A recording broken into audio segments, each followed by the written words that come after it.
Hi, and welcome to another tutorial video. In this tutorial video, what I'm going to be doing is showing you one way that we can implement a graph in a software system, and that is using an adjacency matrix. Now, an adjacency matrix is a two-dimensional array, so you've probably used two-dimensional arrays before, and if you haven't, just look up what a two-dimensional array is, and that is essentially the basis of how an adjacency matrix stores information about a graph. Okay, so if the graph isn't weighted, what we store in our two-dimensional array is a 1 or a 0, to a 1 indicating that there is a connection between two nodes in our graph, and a 0 indicating that there isn't a connection between two nodes in our graph. So otherwise, if the graph is weighted, we'll typically store the weight of a connection between nodes if there is a connection. Otherwise, we'll use an infinity sign to indicate that there is no connection, because if you had used a 0, what would happen is that your program that you are writing would think that there is a connection, and the cost of moving between those two nodes is 0. So that's why an infinity sign is used to indicate no connection when the graph is weighted. And also, if the graph is undirected, the matrix will be symmetric, because what we'll have is an indication of a connection between two nodes twice, because the connection is bidirectional. Whereas if the graph is not is directed, then we'll only have one indication of a connection between nodes, because the connection is unidirectional. Okay, so what I'm going to do now is go through some examples of how to construct an adjacency matrix from a drawing of a graph. Okay, so here what I've got is a graph which is unweighted, so there's no indicated cost associated with moving between the nodes, and is undirected. So what we should end up with is a adjacency matrix which is symmetrical, because our connections between nodes are bidirectional.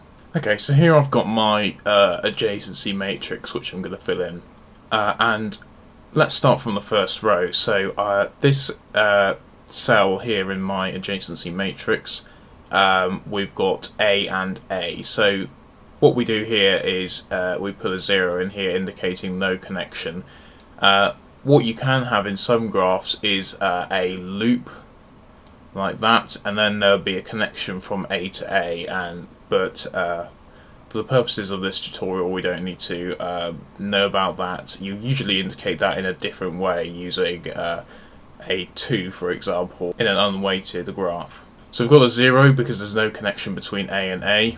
Is there a connection between A and B? Yes, there is, so we put a 1 in there.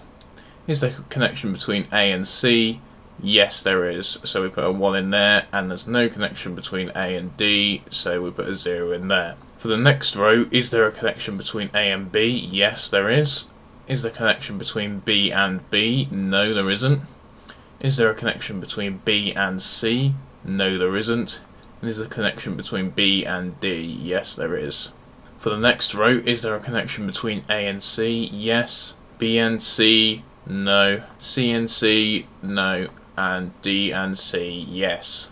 And finally then, is there a connection between A and D? No. B and D? Yes. C and D? Yes. And D and D? No. So you can see there what I've ended up with, because my graph here is undirected.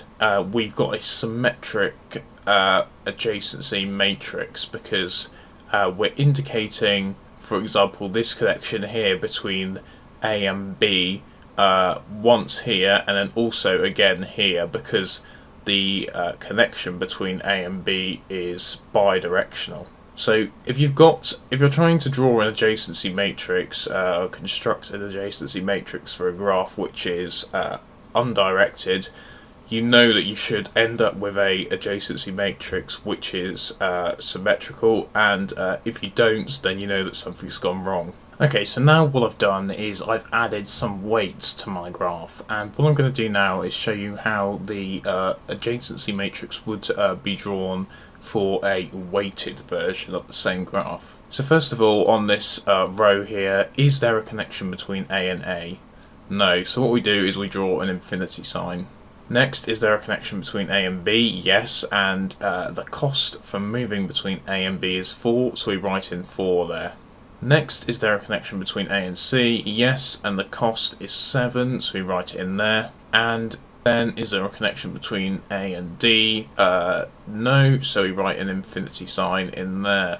Next of all, we've got this row. So A and B, the connection is 4. B and B, we draw an infinity sign. C and B, we draw an infinity sign. B and D, the connection is 1. Next of all, we've got A and C, and that connection is 7. B and C, there's no connection there, so we draw an infinity sign. C and C, no connection, so we draw an infinity sign. C and D, the connection is 6. A and D, the connection is non-existent, so we draw an infinity sign. B and D, the connection is 1. Then we've got C and D, the connection is 6, and then finally we've got D and D, and there is no connection. Okay, so that's what a adjacency matrix for a weighted graph might look like. Okay, so now what I've got is a directed graph here, and let's draw an adjacency matrix for this directed graph. So it's not weighted, so we don't need to worry about infinity signs. We're just writing a 1 if there is a connection and a 0 if there isn't a connection. So because I've got an additional node here, I've got to extend my adjacency matrix a bit.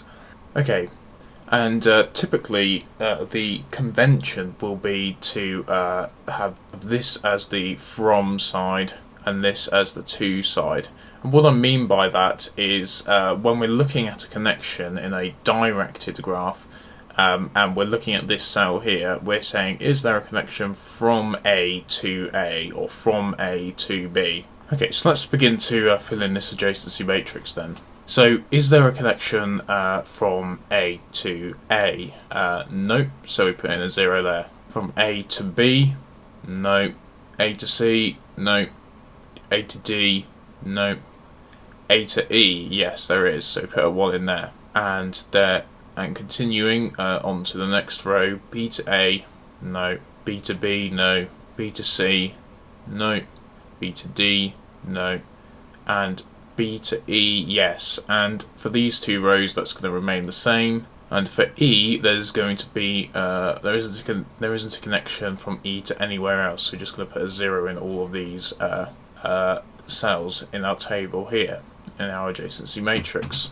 Okay, so that's how a directed graph would look, stored as an adjacency matrix, and we can see that this is not symmetrical. We haven't got a symmetrical adjacency matrix here because it is a directed graph.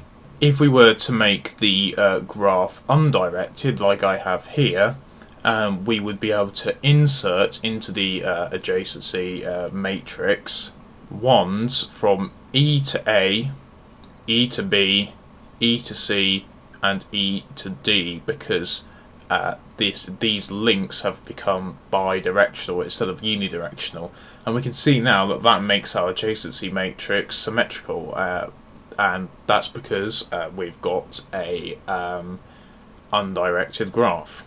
And finally then, I've added some weights to this graph here, and I've also made it directed again.